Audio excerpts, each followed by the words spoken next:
This is the JJO Morning Show Podcast with Johnny and D. Listen, rate, subscribe. Spaghetti-O. What? I'm just looking at headlines. Armed with a torpedo bat, the Brewers' third baseman Oliver Dunn puts down a run-scoring bunt. Oh, the torpedo bat. He can even bunt. Let's see what happened here. How are we doing? We're like 500, aren't we? Brewers' third baseman Oliver Dunn made his way to the plate with the torpedo bat in hand with one out in the second inning, and teammate Garrett Mitchell on third after a triple. Dunn's at bat with the torpedo bat during Milwaukee's game against the Detroit Tigers. Significant as being the first Brewer player to use the torpedo bat. His first swing with the torpedo bat, focus of considerable attention after the Yankees belted 9 homers with it. Turned out to be not much of a swing at all. Instead, Dunn put down a perfectly placed sacrifice bunt that allowed Mitchell to hustle home with the game's first run and what would turn out to be a 5-1 Brewer victory. Torpedo bats, what a difference, said manager Pat Murphy.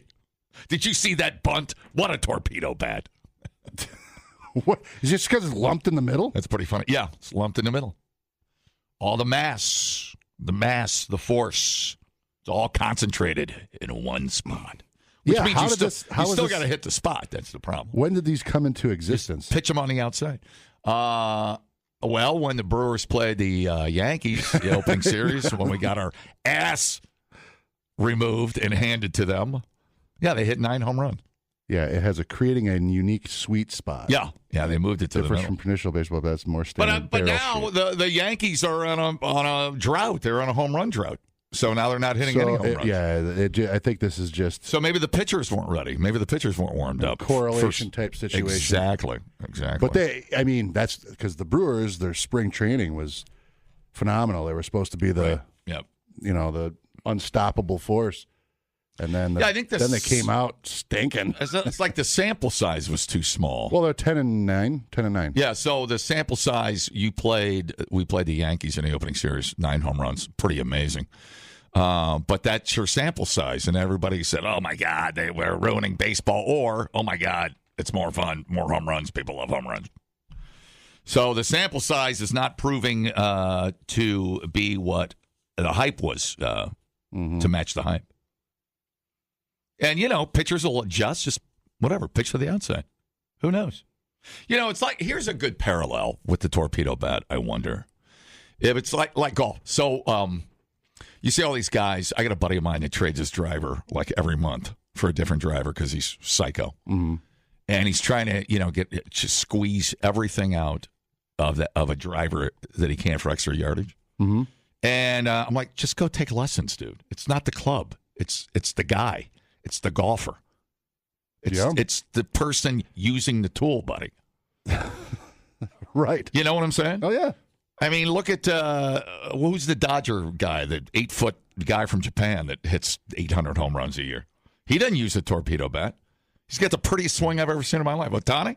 Yeah. He's got the prettiest swing I've ever seen in my life. Effortless. Yeah. Effortless. It looks like Freddie Couples swinging a golf club. It's incredible. Yeah, it really, clubs come into play when you're good enough. You know what I mean? That's exactly right. I'm not saying a new $600 driver isn't going to help because it's all the latest. I mean, it will, but if you have bad mechanics and stuff, it doesn't matter. Here's an idea: you can get a $600 golf driver, but learning how to not slice it helps more than the $600. Don't let your elbow come up. Yeah. So that's something to think about. So, anyways, his first at bat with the torpedo and lays a little bunt down. That's funny. And everybody's going, "Wow, that torpedo bat! It's magic. It's like sparkles glitter coming out of the end of it. It's amazing." So the irony of the situation is that it is funny that the first pitch I see was a bunt, but it's just a bat. So there you go. All right. Well, that's exciting, man. Bat talk. People love. Biatch is usually snoring by this part of the show when I start talking about baseball bats. Tell us more about baseball bats, John. It's riveting stuff. Almost drove off the road. I fell asleep. I mean, it started out bad, man. It was 20-9. Yeah. Remember that? Yeah. And then the next day was 12-3, Yeah. and then the Royals kicked ass 11-1. They're never going to lose another game, and we are never going to win another game. I was like, oh, my God. Yeah. But then since then, we've pulled in some 17-2s against the Rockies. Yeah, it looks pretty good. Looks pretty good. I think they're turning it around. Well, that's like Bryson DeChambeau in golf. He's trying to reinvent the golf club. And he's rounding his, I think, if I remember, somebody could help me with it. I think a couple of things he's doing. He uses the same length of club throughout the bag. Okay, all right. That's not new. But he's been experimenting with a curved face for this. I think That's the weird. same for the same reasons, which he obviously didn't put into use at the Masters. But. Yeah, he has. Well, he's innovating to innovate. I mean, he's looking to become perfect, which is why golf is so great. Wait a minute. The face is slightly rounded. I think he's trying to round the face though, which would make it a lot harder for an amateur. Right, but it would. How would that help? They're trying him? to put the mass. That's why. Oh, there used to be a club. It was a driver. I can't remember the name of it. It didn't have a body to it. It just had a support wedge. It was like a naked driver with no shell. But they were trying to. There was a steel ball right behind the sweet spot of the face of the driver. Yeah. And they were trying to. I remember seeing the infomercials on it. Guys were hitting at 400 yards. I mean, fat guys were hitting at 400 yards. So this is stupid. No, that didn't last very long.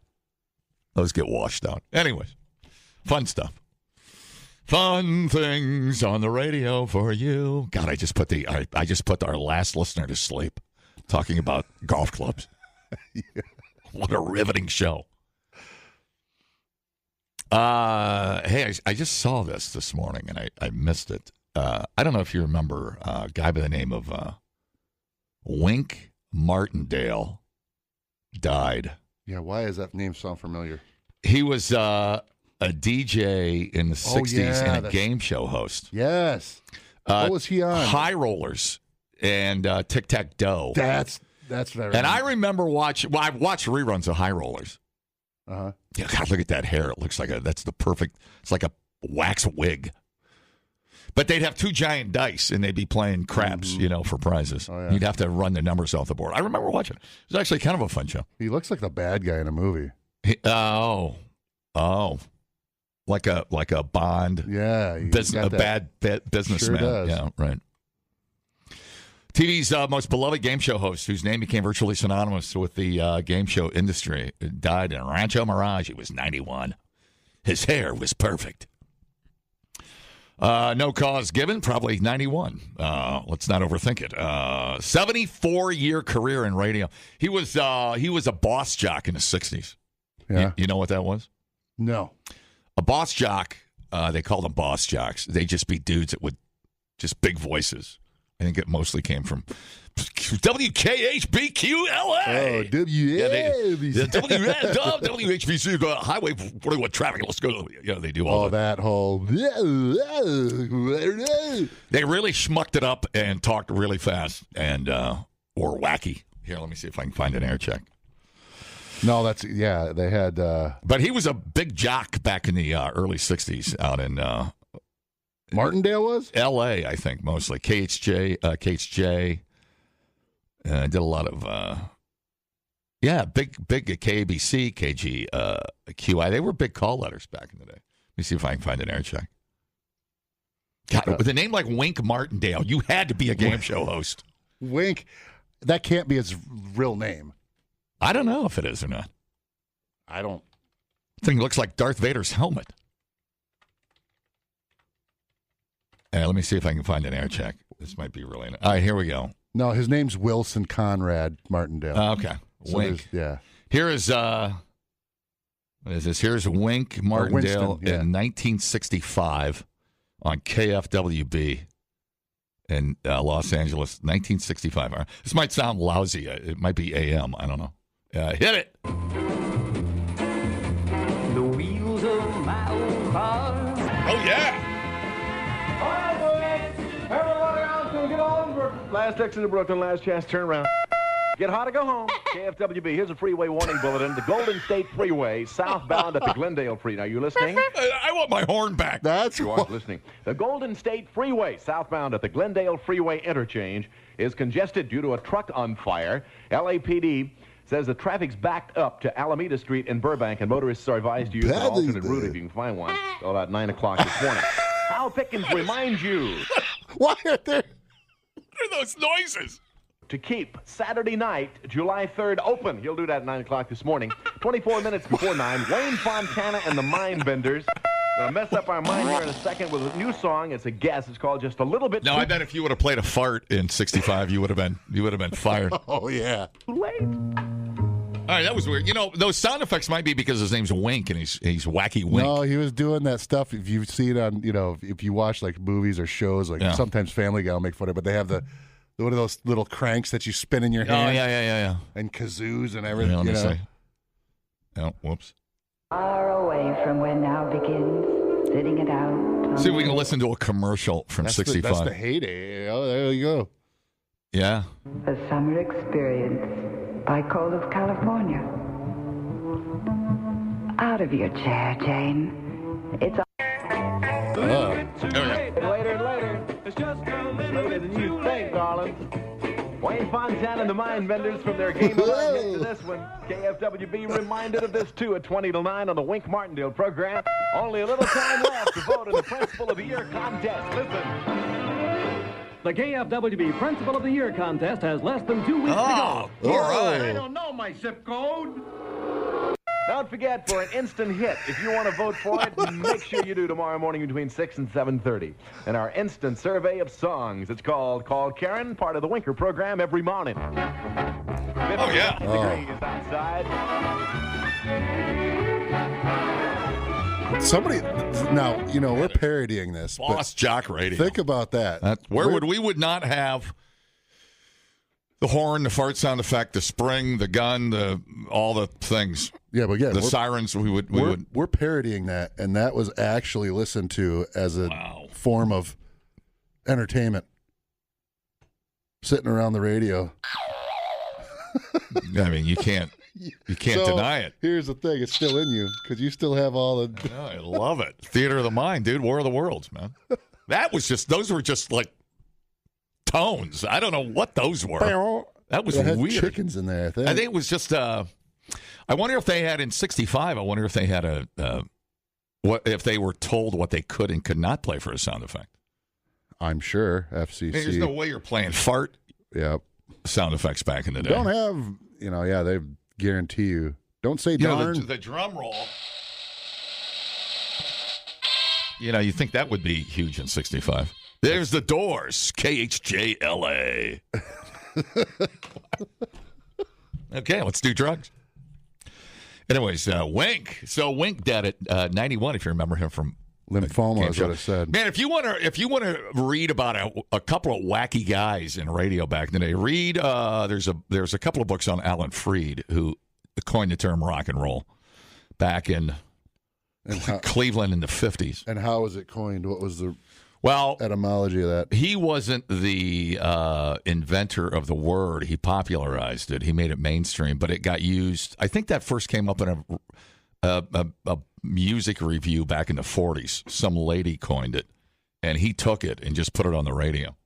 But he was talking about all of music because he played. Alan Freed was big because he got black kids and white kids together at dances and things and played each other's music for each other. Because he used to be a little segregated. Oh, I think so. And right? that was a big thing for Freed, that he brought the races together and all the different styles of music and called it all rock and roll. But he was, that dude. He was called a knucklehead. Read about him sometime. He was a wild man. He took payola, tax evasion, gave himself credit on writing credits so he could get paid. He was nut, dude. He was a nut back in the 50s. Told the cops they weren't allowed to break up parties. I think that landed him in jail. And then he died fairly young of alcoholism, I think. So fun story though. He was, I think he was in the service, and he was in what's overseas radio called? U.S. I don't know. Overseas radio? Yeah, for the United States. There's a name for it, and I can't think of it right now. Whatever it is. Armed Services Radio, I guess. I guess it's not that complicated. Good morning, Vietnam. Oh, that, yeah. You know that thing. So he started there and then came back and popped his way around Cleveland. And he was a wild man. Fun story. Rock and roll came from nautical metaphor of rocking and rolling as a ship sways. Right, but tied to music. I think it was in a. That's what it was. I think it was in a Billboard review. I don't think Alan Freed began playing music style, referring to it as rock and roll as mainstream. He stole that, really. If you go back, yeah, but what? It still doesn't. It doesn't. He didn't steal it. He just popularized it. All right. But he wasn't talking about rock and roll specifically. He was just talking about a double entendre for having sex, for dancing or sex. Okay. So it was like. Well, anyways, he was at the right place at the right time, screaming rock and roll on a radio station in Akron. And there you go. But yeah, he was. There's. I think the law in radio still stands that if you try to leave, if you have a non-compete contract, doesn't happen here because it's right to work. If you have a non-compete contract back in the day, there was a law named after the guy that kept Alan Freed from jumping from another station in Akron. No, I think that's still the law based on his case. Pretty crazy stuff. Armed Forces Radio Service. He was the knucklehead, and then read about Wolfman Jack. Wolfman Jack was a nut. Have you ever listened to Wolfman Jack? I just remember him howling. Oh, he's so great. Yeah, baby. They used to do those late night. I think that's where the late night infomercial came from. Wolfman Jack. Oh man, selling sex pills and everything. He had some pretty crazy hairdos, man. Oh, he's a good looking dude. Take a look at that. Yeah, well, he's young. He's a good looking dude. He worked for that station in. It was just over the border in Texas and Mexico. And the reason it became famous was because of how powerful the station was. It was like a 200,000-watt radio station. And you could drive from L.A. to New York and not lose the station. Let's see if this is his. Yeah, he did look like a werewolf, doesn't he? That's I think it was Zerf, XERF, Pirate Mexican Radio. Here's part of his show right here. Yeah, he's Jack. Yeah.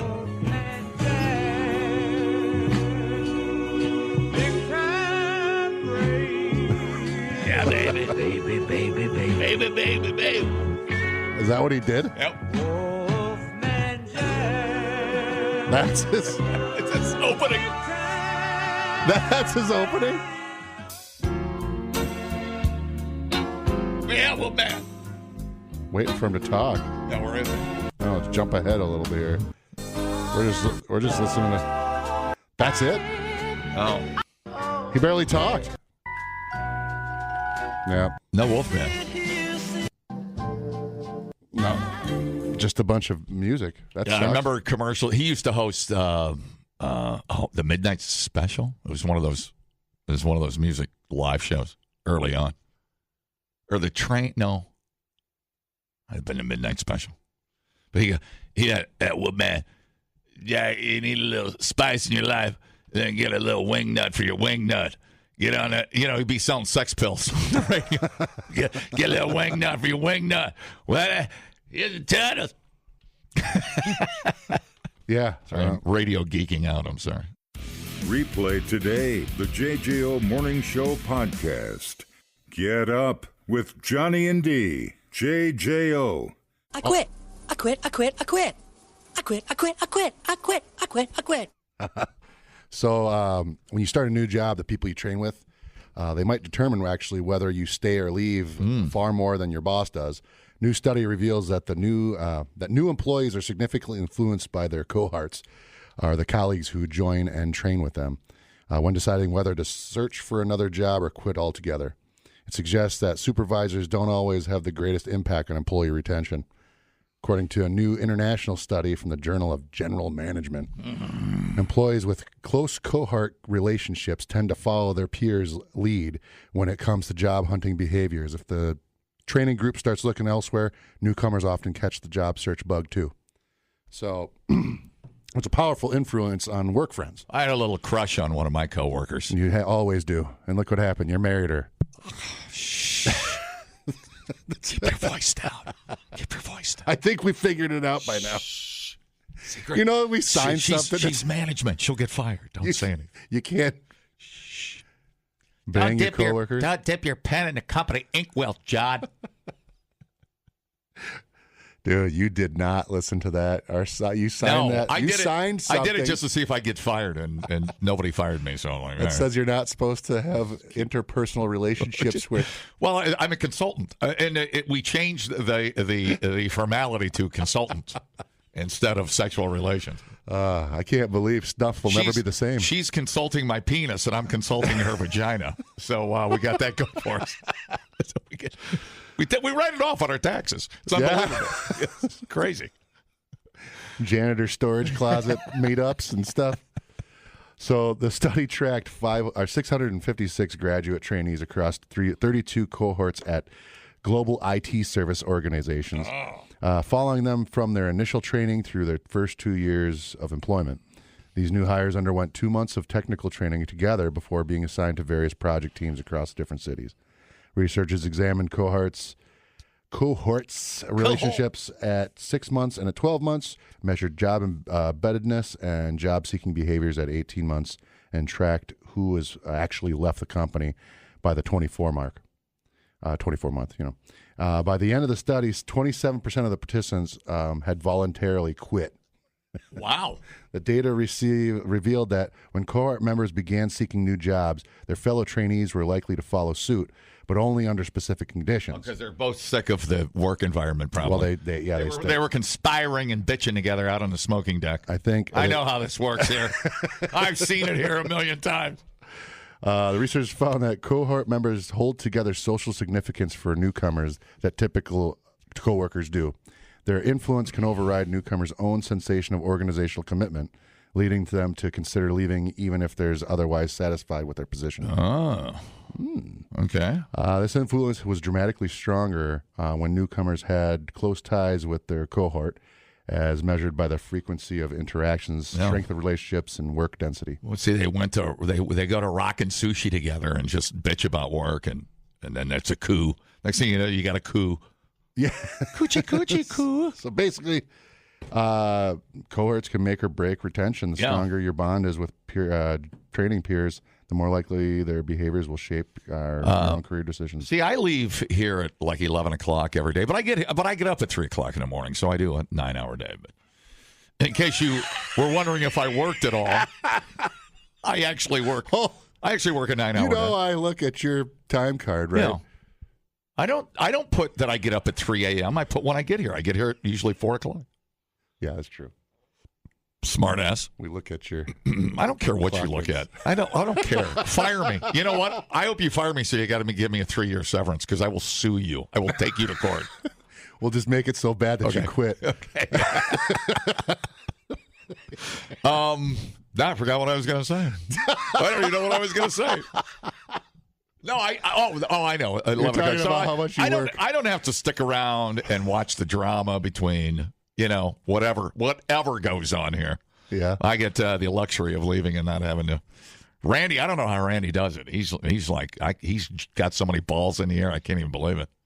It's a lot. There's a lot of people. How many people work here? 52. We got that many people? Well, no, there's actually 80. Some. Oh, are we up to 80 again? Yeah, because we got new people, but it's more the our digital end. Well, part-timers and if you count all them. Okay. But Yeah, the business model has changed a little bit. Mm-hmm. A lot more stuff from home. I just feel like there's less people in the building, but I don't there was a time in this building I think there was over like 120 people. Yeah. Pre-COVID. And like 10 of them were working. Yeah, well, they don't work here anymore.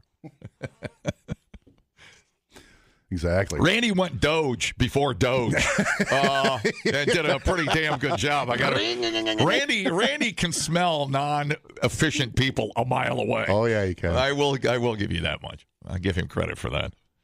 Yep. But no, I don't have to. I mean, my wife is here all day, so she sees it. There's always just I thought people just kind of got along so they didn't kill each other at work. I thought that's just kind of how it went. No, I mean, but that's an interesting take on how people come and go. You start when you start your job, if you start together, but it is. I mean, you would think, obviously, when you do have a job where you like the people you're with, it's completely changes your attitude. You'd rather do that and make less money than make more money. Yeah, for sure. Yep. I mean, I did that. Heard that a million times. It sucked. You go someplace that you just working. Well, it's like a big picture version of that is where you choose to work. I mean, a lot of people leave cities and bigger jobs, come back to Madison or smaller towns, or they're just they just want to get away from the chaos. Mm-hmm. Oh yeah, I mean, living a simpler life here in beautiful Madison. Before here, I was working remote for the longest time. I was at a company, an IT company. So that was what allowed me to be able to come in like this. Yeah. And then I worked at Modern Gaming with my brother, and that place is awesome. The people are great. Mm-hmm. It just wasn't into what I know. Yeah, it wasn't your field of expertise. Yeah. Right. You were goofing off. But I wish you were still working for Modern or whoever, because your golf schedule was wide open. I mean, it was amazing. No, that was the other company. When I would go, I remember Lance with his last job. I don't even know where you were on your laptop. Converge one, yeah. But it was funny because I think your boss was in Minnesota. Mm-hmm. So you were always, we'd be at Daly's playing 8 games of Golden Tee, and Lance was like, "Hang on, somebody's talking." Okay, is it my turn? I forgot about that. I had my computer up, answering emails. He's like, "Wait, I gotta click something so they know I'm still here." Yeah, that is true. We've done. That's perfect. We would go golf, and then we would go to the clubhouse and get play Golden Tee. Totally forgot I was doing Then you came and got a real job, and it shot it all to hell, man. Oh yeah, can't believe you would do that to me. Hurts my feelings. What are you talking about? I have more of a chance than I did before. You can do spreadsheets on the golf course. I'll get you a little clipboard, and you can walk around when you're putting and add some numbers in. It's the amount of stuff that goes on now. Well, these are just excuses. But no, that's not true, because this whole week I could have. You never said anything. Oh. That's why. I don't. I've forgotten you because you don't hang out anymore. Oh, you're in too many meetings. No, many meetings. You became too good for me. Distance does not make the heart grow fonder, See? Lance. This is what I'm talking about. Now I'm going to quit because I need to have friends at work. That's all right. I can do your job in half the time. No big deal. What do you got? Some taxes to figure out? What do we got here? Yeah, I mean the whole gamut. All right. Anyways, all right. So well, that's cool. That's cool. Hey, it's JJO News. Couldn't agree more with that. People, relax. What a complete waste We are killing it online. Have you guys checked the comments? of cyberspace. Smoke That Skin Wagon says, you guys are killing it. The JJO Morning Show Podcast. We're internet sensations. Johnny and D, nowhere but JJO. A school nutrition administrator has been arrested for committing a terribly unappetizing act inside of a beer cave. The beer cave? In a Pennsylvania convenience store. An employee at the Royal Farms location in Hanover last week called police to report an unknown woman had come in the previous day and pooped in the beer cave. Oh, like the convenience store beer cooler. Yes. She came in, she dropped it heavy. My goodness. Yeah, so as described as a probable cause affidavit, the beer cave is a walk-in cooler. Yeah, bathrooms right around the corner. Maybe she just forgot where she was. That's cool. Selected the cooled cooled beverages. All the doors in the beer cave are cooled areas. Code word is she dropped a Yingling. I think that's the code word. A Yingling? She dropped a Yingling right on the beer cave floor. Are you giving a Cleveland beer some? You talking smack on it? That's not Cleveland. That's Pennsylvania, dog. Is it? Oh, it is Yingling. Yeah. That's a good deal. Yeah, I defile Pennsylvania as often as possible. Don't know why. So they viewed store security footage and showed the suspect pushing a case of alcoholic beverages back on a shelf, pulling her pants down, and dropping a deuce on the shelves. I bet she's like a supermodel in high heels and looks just beautiful. I'm sure it would be worse. Would it be worse if it was like that? If she was good looking? It would be better. You think so? Actually, yeah. If Margot Robbie walked into a beer cave and hiked the skirt up and dropped the deuce. Little I don't Cocoa know. Puffs. I mean, I'm willing to forgive and forget this incident. If you'll just talk to me. Just talk to me, Margot. So cameras record the woman arriving at the Royal Farms in an SUV, the vehicle registered to a Crystal Goss 47 as the individual driving the car when the offense occurred. It must be the come and go of Pennsylvania or something. I don't know. Where was it? You say Pennsylvania, right? Yeah, Pennsylvania. Yeah. The driver's photo of Goss matched the subject depicted in the surveillance footage. The relationship between Goss and the car's owner is on address in the court filing. Goss was arrested yesterday on several crimes, including lewdness, criminal mischief, disorderly conduct to create a hazard physical offensive condition, according to the complaint, which does not indicate why Goss allegedly used the beer as a toilet. About $80 worth of Royal Farms merchandise was lost, so whatever they had close to that, they had to toss out, obviously. Gus, who lives a mile from this Royal Farms convenience store, is the director of food and nutrition at the local school district. Oh, my. Yeah, she's the one that fills her Stanley Cup with Riesling and just sips all that. Oh, that. And then she shows up at the Royal Farms, and that's her secret kink. Oh, Crystal. She's the director of food and nutrition. Yeah, right. Did she just have like I'm curious. I'm trying to look for a picture of her, and I'm not finding Have you ever anything. crapped yourself in public? No. I mean, I've had to go. Well, maybe. Yeah. Everybody's had a oopsie dangler. Yeah. You know? So, I mean, I think it was the Farm Tavern. I trusted a fart. Remember that? That's perfect. Yeah. He just take you out back and hose you off. No. Get you right back in the game. I had to, because there's a door that opens up and it doesn't have We did the topless bikini contest over there. It doesn't have a latch or anywhere to go, so I was in the sink. It's open right now. Help yourself, everybody. I had my leg up because I cleaned up, but I was like, I had my leg up and I had my pants basically off, so I could kind of get water in there and stuff. So I remember the farm over here by the sewer yard, right? Yeah. Off of Southtown. Greg and we were talking on the air once, and I was going to say it's my favorite story about the farm, but it's my only story about the farm. We were talking about the farm and dive bars, and a lady calls. She goes, "Hey, you two want to host our topless bikini contest?" She goes, and I'm like, "Yeah, what do we got to do?" She goes, "Just come on over. I'll show you. We love you guys." So we got over there, and there were about 30 people in the bar. And we walk in, we're having some beers. We're like, we were expecting a little bit more of a production. Sure. See what I'm saying? Yeah. And I go, "Where are we doing this? What's happening?" I'd never been there. She goes, "Well, we walked outside, and there's that little side yard there at the farm." Uh-huh. She goes, "All right, well, they're going to come out, and they're going to take their tops off. You're going to hose them down." Like, you mean like a pitcher of water or something? Because wet T-shirt. Uh-huh. She goes, "No, oh no." She goes, "We got the hose hooked up. They're going to take shirts off. You're going to hose." Just like no shirts, nothing about wet T-shirt at all, which is how they just spraying them with water. So 4 girls, they came out like they had 10 better things to do.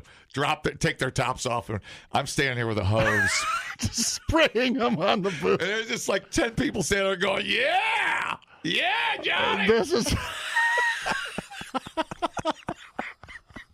Ask Greg. I'm not lying. It was fantastic. When did you poop yourself? And that was it. Shortly thereafter, where did I go? I was trying to think of my greatest public poo. Where would that have been? I've had a few accidents on the golf course. So drinking does not help. That does not help. Being an alcoholic, a heavy drinker gives you the craps. There's no doubt about it. So she was probably sauced to the max. The lady in the beer cave. I mean, when you don't even know, I'm guessing that's what happened. I mean, when you're hammered, every crap is an emergency. Am I lying? It is. It just is. Yeah. Depending on how long you've been going at it. That when you start to get the sweat. Horrible for your stomach. Oh, it's terrible. When you got no wipes, whatever. The world is your toilet. I don't know what to tell you. 47-year-old, I'm so curious to see this surveillance video or anything. Something. Give us something. This is, Or she got the IBS. Oh, yeah, I don't know. Yeah. The director of food and nutrition at the school. Not great. Obviously, you're going to get fired for that. Is the farm still open, by the way? Anybody help me with that? No, the farm. No, it's not. Is it closed? I know it was for sale. Yeah, I there think for a while. there's something in there now. Oh, is it something new? Yeah, I think so. Not the cider farm. No, the farm tavern was. The farm tavern. It's Farm Sports Pub. Did they change it? No, Maybe it. No. I don't get over there past Edge Construction much, so I don't know. I forget. Farm Sports Pub? Farm. The farm. Yeah. Is that it? Yeah, but I thought it was closed. I know it closed. I don't know if it was something opened up in its stead. All right. Well, I'm afraid to even go over there. I'm afraid to get the hose out and take me out in the backyard and make me do unspeakable things. So there was let's go back to that for a second because that's it. They That's just all stood there and you sprayed them for how long? She goes up. How much would it cost to have you guys come over and host T-shirt contest? I'm like, cool. Let's just blow it up, man. I mean, it sounds like fun. You guys sound crazy. Let's just blow it up. And where was this again? She goes, how much you guys charge? I'm like, we'll come over for cocktails. So she goes, come on over. She goes, I give you all the beer you want. You go, let's start boozing. I'm like, where do you do this? Where's all the girls? Are we early? She's like, no, that's them right there. Oh, no. Pretty Little Maids in a row? They could not peel those tops off fast enough. What are we talking here? Was there some? I remember feeling kind of guilty just hosing them off because it was cold. It probably hurt a little bit, but they never put their drink down. They took it like a champ, and the guys were hooting and hollering, and we made a little history there at the farm. Dumbing down your smartphone, one podcast at a time. Listen, rate, and subscribe to the JJO Morning Show Podcast. Get up with Johnny and D. JJO. Oh, dear. So a 2-year-old boy who spent the night alone in the remote Arizona wilderness and walked 7 miles through mountain lion territory. Amazing. Was led to safety by a rancher's dog. Pretty cool. A huge search operation was launched when the boy disappeared from his home in Seligman, Arizona, about 100 miles south of the Grand Canyon National Park. So we're talking like treacherous areas here. He was wearing just a blue tank top and pajama pants. The sheriff's office said that more than 40 rescuers, including Department of Public Safety rangers, joined the search, and they had helicopters. They spotted 2 mountain lions in the area too. Unbelievable. So this kid's just like braving through there by himself. But 16 hours after he went missing, rancher Scott Dutton found him on his land 7 miles away. The boy was safe and just out having fun. He didn't even know he was in trouble. Yeah, and he was apparently led by the property by the rancher's dog Buford. Yeah, this beautiful Buford. Buford. Of course. Here, give me 2. Here's the rancher talking about it here. It's in their blood, they're guardians and stuff. Way there, I see Buford coming down the deal right there with a little blonde-haired boy with him. He was young and ended up wandering further than anyone would have hoped. Not only did we search on foot, but also there were some of the razors and 4x4s, as well as we did make use of some of the helicopters to make sure that we were doing everything we could to locate the child. There was 1,000 ways for that to go really, really bad and one good way, and luckily it turned out to be the good way. Man, I hate to even say this because it's going to piss everybody off. But if that was a pit bull, it would have ate that kid's face off. Right, no, it wouldn't. Now back to our regularly scheduled program. Pit bulls are unbelievably nice and protective. I like Pit Bull the singer. I just don't want the pit bull. You want me. I want you. Why are you dancing like that? That's kind of sexy. You're going to like that. No. He said, my favorite dog quote, and it's a good one, is, please God, let me be half the person my dog thinks I am. They are wonderful creatures, dude. Yeah, I thought you said you hated dogs and loved cats. I've always had dogs. I had You don't 3 have a dog right now. huskies. Well, no, I don't have one now. I'm your dog. High five. Yeah, Oh, dude. by the way, that's Dude. going to lead into the next story. Blow here. it up, dude. Because you know what today is? I don't know. Avocado Day. National High Five Day. Put her up there. Just blow the potato up, dude. Oh, we'll blow the potato. Yeah. National High Five Day. What do you think of that? Here you go. Kind of cool. I still love high five. Today's the day that you got to give out all the high fives you can. High five. Because it's National High Five Day. High five. Give him a high five. High five. It's National High Five Day. High five. If you really want to get crazy, go for the double high five. High five. Oh. Happy National High Five Day. Don't leave me hanging. Boom. Mic drop. Let's go.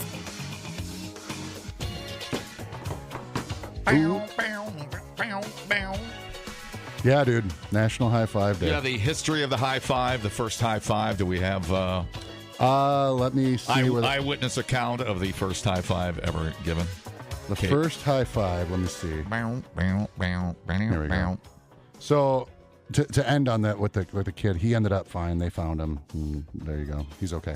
You think the first high five was in baseball? It said, Had how to did be it all a- start? Depends on whom you ask. Oh, okay. This is one of those situations where it probably was just some dude.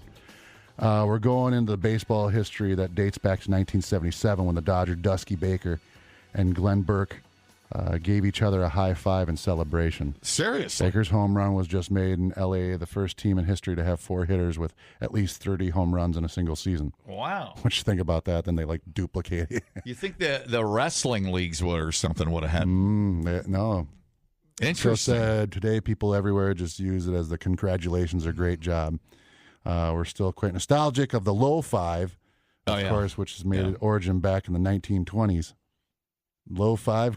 The high five. I can't believe it took that long to do a high five. Yep. Like somebody didn't think of that. So the third Thursday of April is recognized as National High Five Day. Unbelievable. Isn't that great? Wouldn't you think if Adam would have turned to Eve, saw our taters, and said, dude, high five. High five. I don't know. You think it'd be around since the beginning? No, I don't know. I mean, when's the last time?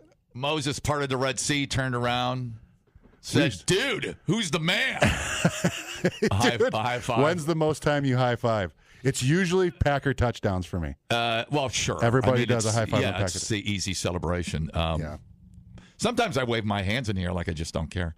But a high five. Well, the high five for strangers is it's must see. Packer.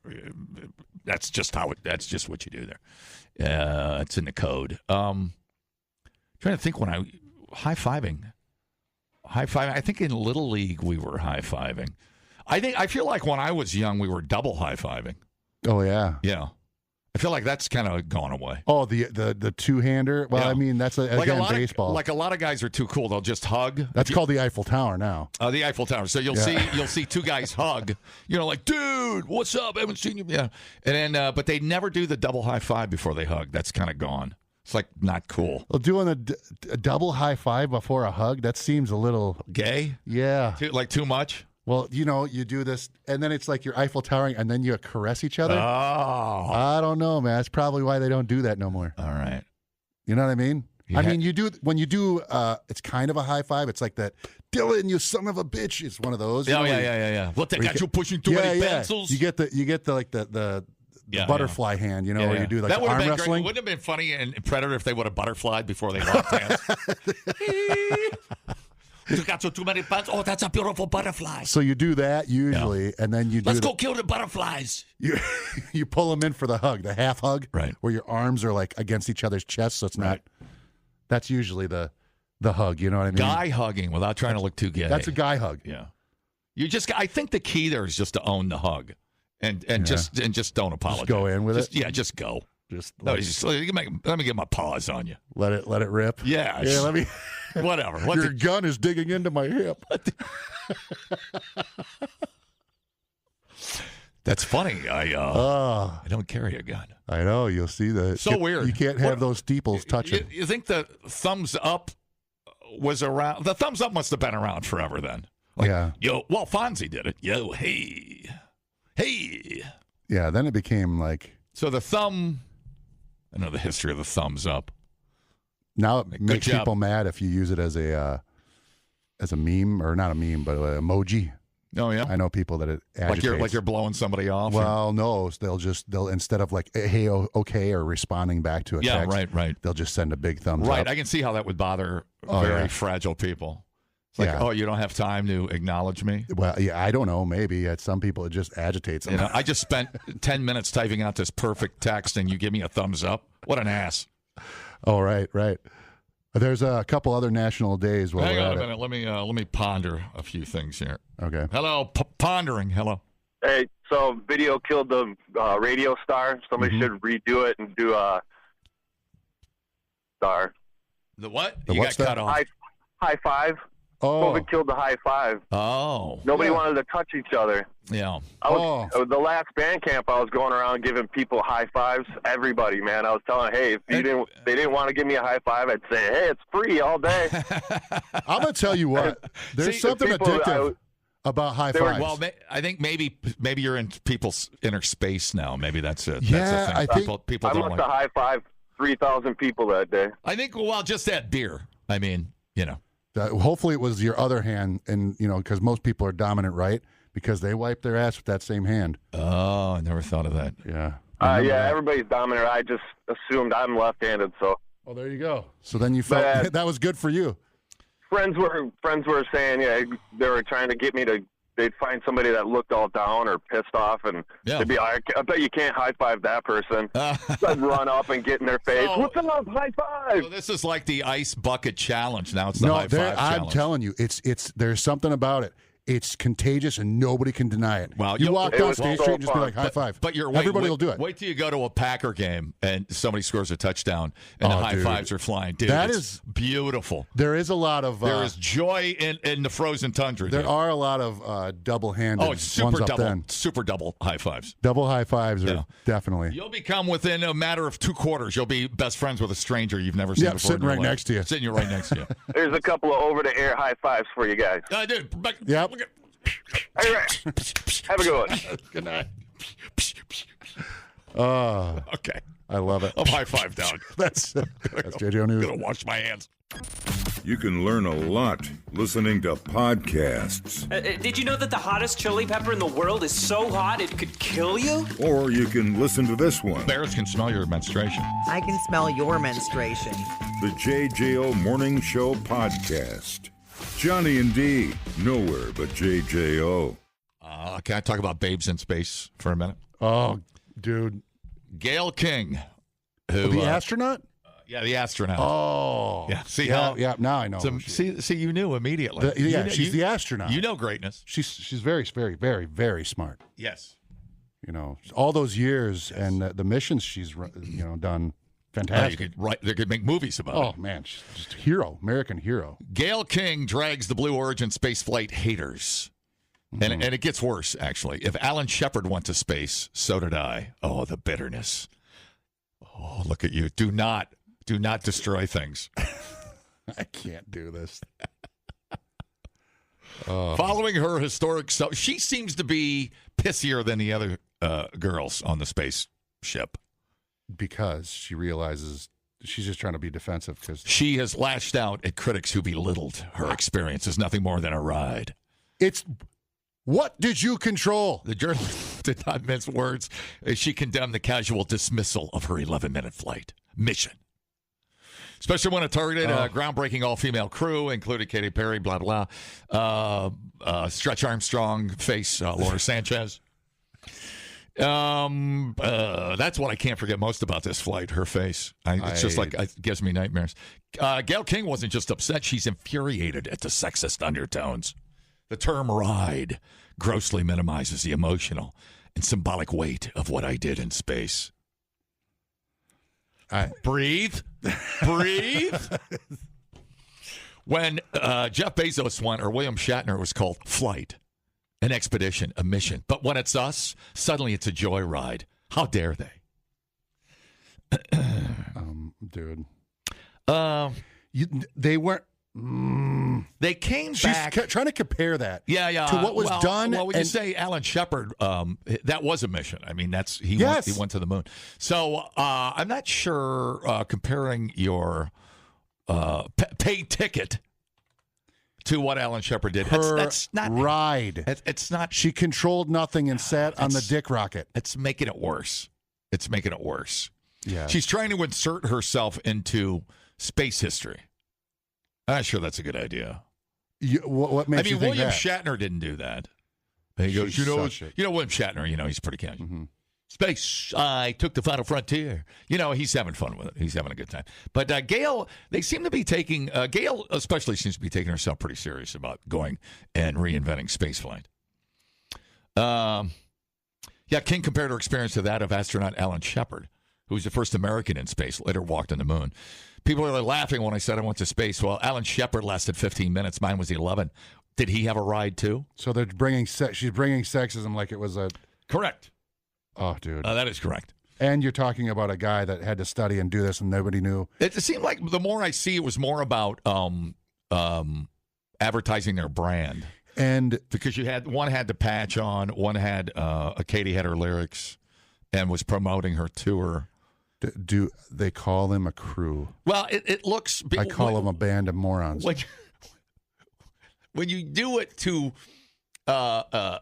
advance your own cause, well, that's the opposite of why we explore space, right? You think these dumb yachts would have gotten to the plane at 1961 and jumped up there when you didn't even know if it was going to work or not? No. Most people didn't write a book till they got back from outer space. Dude, they weren't even in space. Why are you? I know you're doing this on purpose. She's not backing down. Gail said, I stepped out of my comfort zone. Now I've done it. I really can take on anything humanity throws at me.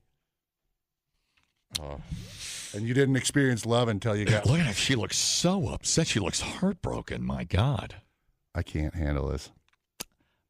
Kissing the ground and this...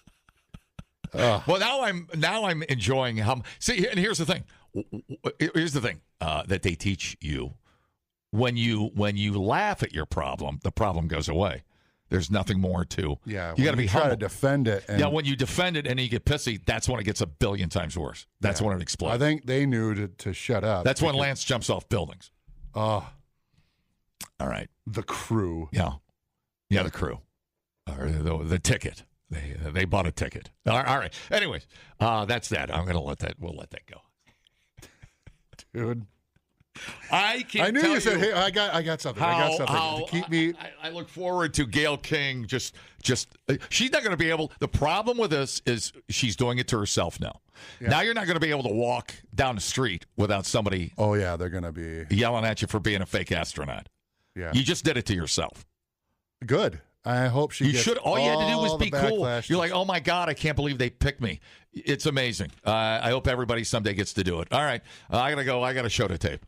Yeah, if she did something like that, I was like, hey, I get it. I just wanted to go to space. Or been cool about it and said, man, are we some crazy bitches or what? Or just been like, hey. Because from Gail, that would have been cool. They realize that, not many people get to do this, and I'm glad we got to, and it was a great experience. No. We're not a crew. Right. If she brought it down like that, so when you get off, it would be way better. I did it with a straight face, and you go, I did it. For all of humanity. By the way, Katy Perry concert tickets are on sale. I'll be in Minneapolis on May 13th. I'll see you guys there. The crew. All right. Oh. Breathe. Can't stand it. Breathe. Drink some water. Have some water. The JJO Morning Show Podcast with Johnny and D. Listen, rate, subscribe. Catch a new show every Monday through Friday, 6 till 10 a.m. on 94.1 JJO or streaming anywhere in the JJO app. Johnny and D, nowhere but JJO.